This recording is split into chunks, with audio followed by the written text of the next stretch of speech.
সম্প্রতি রাজনৈতিক দলগুলোর অভিযোগ, এই দুই উপদেষ্টা জাতীয় নাগরিক পার্টি এনসিপির ঘনিষ্ঠ। এমন দাবির পর থেকেই তাদের পদত্যাগের দাবি তোলা হয় বিএনপি সহ বিভিন্ন দলের পক্ষ থেকে।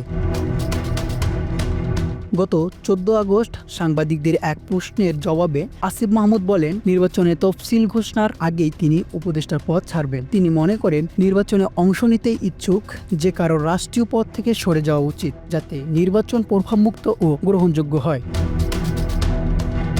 অন্যদিকে তথ্য উপদেষ্টা মাহফুজ আলমও পদত্যাগের বিষয়ে ইতিবাচক অবস্থানে আছেন বলে নিশ্চিত করেছে সরকার ও এনসিপি। দুই পক্ষেই একাধিক সূত্র। জানা গেছে, ডিসেম্বরের প্রথম সপ্তাহেই তারা পদত্যাগপত্র জমা দিতে পারেন।